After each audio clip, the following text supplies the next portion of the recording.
الحمد للہ وحدہ لا شریک لہ والصلاة والسلام علی من لا نبی بعدہ اما بعد فاعوذ باللہ من الشیطان الرجیم بسم اللہ الرحمن الرحیم یا ایہا الذین آمنوا اجتنبوا کثیرا من الظن ان بعض الظن اسم ولا تجسسوا ولا یغتب بعضکم بعضا اللہم صلی علی محمد وعلی آل محمد کما صلیت علی ابراہیم وعلی آل ابراہیم انک حمید مجید اللہم بارک علی محمد وعلی آل محمد کما بارکت علی ابراہیم وعلی آل ابراہیم انک حمید مجید۔ اللہ تعالیٰ کی نعمتوں میں سے سب سے بڑی نعمت ایمان ہے۔ اگر دنیا میں کھانے کے لیے ایک لقمہ نہ ملے، پینے کے لیے ایک گھونٹ پانی نہ ملے، رہنے کے لیے مکان نہ ملے، پہننے کے لیے کپڑا نہ ملے، اور ایمان کے ساتھ انسان دنیا سے قبر میں اتر جائے تو اللہ کی قسم کامیابی ہے، نجات ہے۔ اور اگر کسی شخص کو دنیا میں 7 اقلیم کی حکومت مل جائے، پوری دنیا کی حکومت مل جائے اور ایمان کے بغیر دنیا سے چلا جائے تو اللہ کی قسم یہ ناکامی ہے اور بہت بڑی ناکامی ہے۔ ایمان اللہ تعالیٰ کی بہت بڑی نعمت ہے، اللہ تعالیٰ میں اس کی قدر کرنے کی توفیق عطا فرمائے۔ ایمان مضبوط ہوتا ہے، پختہ ہوتا ہے اعمال کے ساتھ۔ اعمال ٹھیک رکھیں، اعمال کا خیال رکھیں، کرنے والے کام کرتی رہیں، جو کام نہیں کرنے ان سے بچتی رہیں تو انشاءاللہ العزیز ایمان محفوظ رہے گا، کیونکہ ایمان کو محفوظ رکھنا بہت ضروری ہے۔ دیکھو، دنیا میں جو چیز جتنی قیمتی ہو اس کی حفاظت کی جگہ اتنی ہی، اس کے رکھنے کی جگہ اتنی ہی محفوظ ہوتی ہے جتنی وہ قیمتی ہو۔ اس کی حفاظت کی جاتی ہے، پہرا دیا جاتا ہے، سنبھالا جاتا ہے۔ تو جب ایمان بہت قیمتی چیز ہے تو ایمان کا پہرا دینا ہے، محفوظ رکھنا ہے، اس کو سنبھالنا ہے۔ حدیث پاک میں آتا ہے، حضور اکرم صلی اللہ علیہ وسلم نے ارشاد فرمایا، جب کوئی شخص گناہ کرتا ہے تو اس کے دل پر ایک سیاہ نقطہ لگ جاتا ہے۔ وہ توبہ کر لے تو نقطہ دھل جاتا ہے، نہ توبہ کرے تو پھر لگا رہتا ہے، پھر گناہ کرے ایک اور نقطہ لگ گیا، پھر گناہ کرے ایک اور نقطہ لگ گیا۔ توبہ نہ کرے اور گناہ کرتا رہے تو پھر پورا دل سیاہ ہو جاتا ہے، تو پھر توبہ کی توفیق ختم ہو جاتی ہے۔ اللہ اکبر۔ پھر یہی وہ گناہ ہیں جو آہستہ آہستہ انسان کو کفر تک پہنچا دیتے ہیں۔ اللہ تعالیٰ میری بھی، آپ کی بھی، سب کی حفاظت فرمائے۔ اللہ تعالیٰ گناہوں سے محفوظ رکھے، نیک اعمال کرنے کی توفیق عطا فرمائے۔ اگر گناہ ہو جائے تو فوراً توبہ کریں، توبہ میں تاخیر نہیں ہونی چاہیے۔ معصوم ذات صرف نبی کی ہوتی ہے۔ حضور اکرم صلی اللہ علیہ وسلم خاتم المعصومین ہے، لیکن متقی تو ہر ایمان والا بن سکتا ہے۔ متقی تو ہر ایمان والا بن سکتا ہے۔ جو شخص گناہ نہیں کرتا وہ بھی متقی ہے، اور جو گناہ کر کے توبہ کر لے، اپنے گناہ کو معاف کرا لے، وہ بھی متقی ہے۔ جو شخص گناہ نہیں کرتا وہ بھی اللہ سے ڈرتا ہے، اور جو گناہ کر کے توبہ کر لیتا ہے وہ بھی اللہ سے ڈرتا ہے۔ اس لیے توبہ کر کے اپنے گناہوں کو معاف کروائیں۔ کچھ معلوم نہیں موت کب آ جائے، کچھ معلوم نہیں موت کب آ جائے۔ موت اچانک آ جائے اور توبہ کی توفیق نہ ملی تو سوچیں ذرا مرنے کے بعد کیا ہوگا۔ اور اگر انسان نے دنیا میں توبہ نہ کی اور بغیر توبہ کی چلا گیا، ذرا قرآن کریم دیکھیں کیا کہتا ہے۔ اللہ اکبر۔ اللہ اکبر۔ پھر انسان کہتا رب ارجعون، اے اللہ واپس لوٹا دے، اے اللہ واپس لوٹا دے، اے اللہ واپس لوٹا دے، لعلی اعمل صالحا فیما ترکت، جو نیک اعمال میں نہیں کر سکا اب میں کر لوں، مجھے دنیا میں بھیج دے۔ اللہ فرماتے کلا، ہرگز نہیں، اب تم دنیا میں نہیں جا سکتے، واپس آنے کا دنیا میں کوئی چانس نہیں ہے۔ اس لیے اس مختصر سی زندگی کو نہایت ہی قیمتی بنانا چاہیے، اپنے آپ کو نیک اعمال میں لگانا ہے اور خود کو گناہوں سے بچانا ہے۔ یہ تو ہمارے ذمہ فرض ہے، یہ تو ہمارے ذمہ فرض ہے، یہ کرنا ہی کرنا ہے۔ باقی پورے عالم کی اصلاح، وہ اس کی فکر کرنی چاہیے، محنت کرنی چاہیے، لیکن خود کو گناہوں سے بچانا ہے۔ گناہ ہو جائے توبہ کر لیں، ہو جاتا ہے۔ کسی کو گناہ کرتا دیکھ لیں، اللہ اکبر، اس کے گناہ پہ پردہ ڈال دیں، چھپا لیں۔ ستر عیوب بہت بڑی نعمت ہے۔ رسول اکرم صلی اللہ علیہ وسلم ارشاد فرماتے ہیں کہ جو شخص دنیا میں کسی کے عیب پر پردہ ڈالتا ہے، اللہ قیامت کے دن اس کے عیوب پہ پردہ ڈال دیں گے۔ کبھی بھی پردہ، کبھی بھی کسی کے عیب کا پردہ نہ اٹھائیں، پردہ ڈالنے کی کوشش کریں، عیوب پہ چادر ڈالیں۔ بہت بڑی غلطی یہ ہے کہ بسا اوقات دنیا میں انسان خود بھی گناہ کرتا ہے اور اپنے گناہ کا کسی سے تذکرہ کر دیتا ہے۔ کتنا بڑا جرم ہے! اللہ تعالیٰ نے اس گناہ پہ چادر ڈال دی ستاری کی، اور ہم نے خود ہی اس چادر کو پھاڑ دیا، خود ہی بتا دیا کتنا بڑا جرم کیا۔ ایک ہوتا ہے گناہ ہو گیا اور اپنے شیخ کو بتانا، مقصد کیا ہے کہ میرا گناہ چھوٹ کیسے جائے، آئندہ میں اس گناہ سے بچ کیسے جاؤں، یہ تو جائز ہے، بتانا چاہیے۔ اور ایک ہے لذت لینے کے لیے اپنا گناہ کسی اور کو بتانا، یہ دگنا جرم ہے، بہت بڑا گناہ ہے، بہت بڑا گناہ ہے۔ اللہ تعالیٰ ہم سب کی ستاری فرمائے، اللہ تعالیٰ پردہ پوشی فرمائے، اللہ تعالیٰ ہماری حفاظت فرمائے۔ ایمان کے تقاضے ہیں، ان تقاضوں پہ پورا اترنا ہے، ان تقاضوں کے مطابق اپنی زندگی گزارنی ہے۔ مرد کے لیے اللہ رب العزت نے کچھ احکام عطا فرمائے، خواتین کے لیے کچھ احکام عطا فرمائے۔ کچھ ایسی چیزیں ہیں جو مرد کی مردانگی کی علامت ہے، شجاعت ہے، غیرت ہے، مروت ہے، دینی حمیت ہے، یہ انسان کی مردانگی ہے۔ اسی طرح خاتون کی کچھ نسوانیت کی علامات ہیں، مثلا حیا ہے، پردہ ہے، حجاب ہے، اولاد کی تربیت ہے، شوہر کی خدمت ہے۔ یہ خاتون اور عورت کی نسوانیت۔ اگر کسی عورت میں حیا نہیں تو یہ کمال نہیں ہے، بہت بڑا عیب ہے۔ اگر کسی عورت میں حجاب اور پردہ نہیں، یہ کمال نہیں، بہت بڑا عیب ہے۔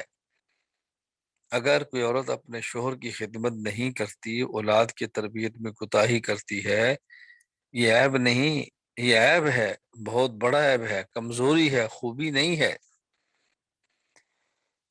بہت بڑا ظلم یہ ہے کہ جو چیزیں عیب تھیں آج اس کو فخر سمجھا جانے لگا ہے، جو چیزیں کمزوری تھیں آج اس کو خوبی سمجھا جانے لگا ہے۔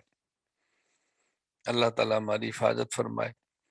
ہم نے متاثر نہیں ہونا معاشرے سے، ہم نے معاشرے کو متاثر کرنا ہے۔ کوئی عورت کسی ایسے علاقے میں جائے جہاں پردہ نہیں ہے، اس ماحول سے متاثر ہو کر پردہ چھوڑنا نہیں، بلکہ وہاں کے ماحول کو پردے والا بنانا ہے۔ اگر ہم کسی ایسے ماحول میں جائیں جہاں گناہ زیادہ ہیں تو گناہ کے ماحول سے متاثر ہو کے گناہ نہیں کرنے، بلکہ اس ماحول میں مؤثر بن کے گناہوں کی فضا کو ختم کرنا ہے۔ بس یہ محنت کرنی ہے۔ یہ محنت کرنی ہے اور دن رات کرنی ہے، صبح و شام کرنی ہے، ہر حال میں کرنی ہے۔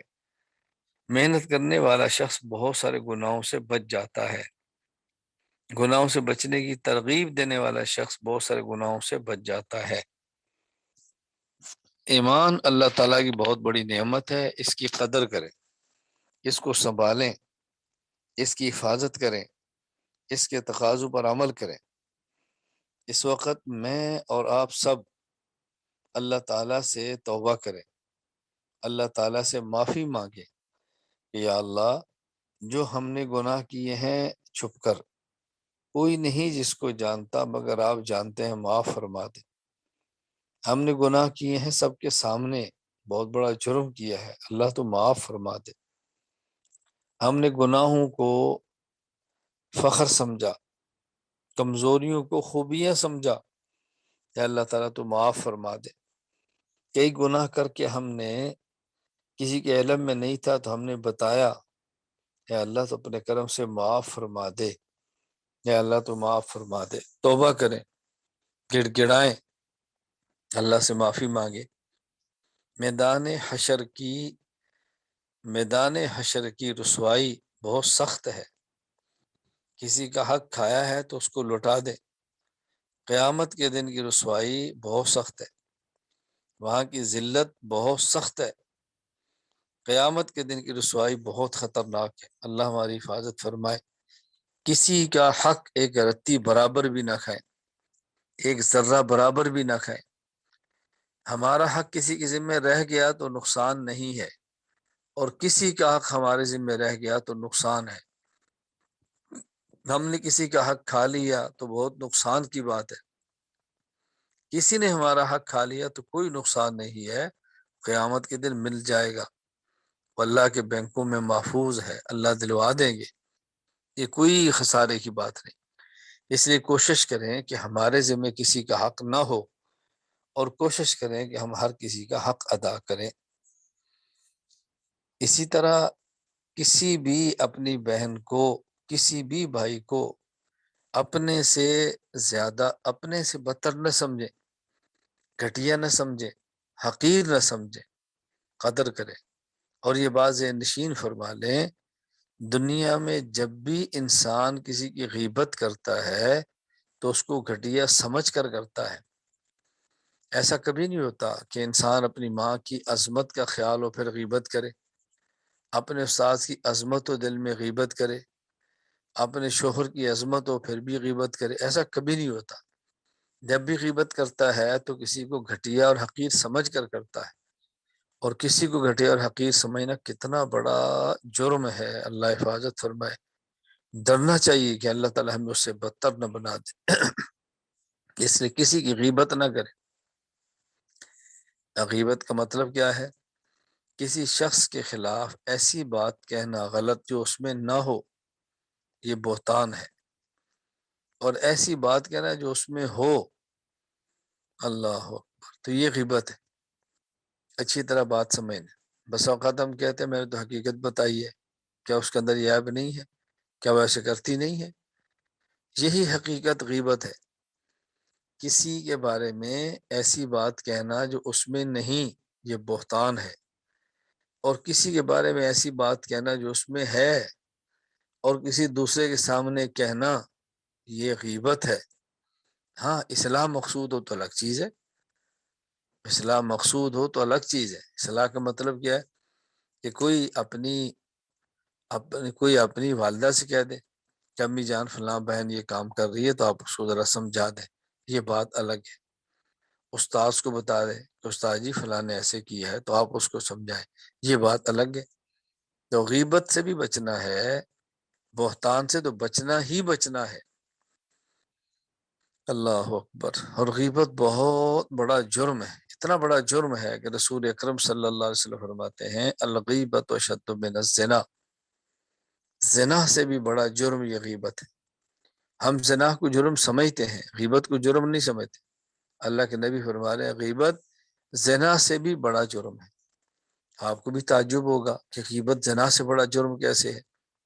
ہم تو سمجھتے ہیں سب سے بڑا گناہ زنا ہے، تو غیبت اس سے بڑا جرم کیسے ہو گیا؟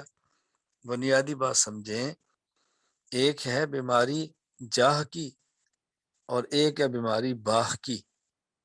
جاہ کے معنی ہوتا ہے حب جا، خود کو بڑا سمجھنا، یہ ہے حب جا، خود کو بڑا سمجھنا۔ اور ایک ہے حب باہ، آدمی کے اندر شہوت، خواہش ناجائز، عورت کے مرد سے تعلقات کی خواہش، مرد کے نامحرم عورت سے تعلقات، یہ حب باہ ہے، شہوت کی بیماری۔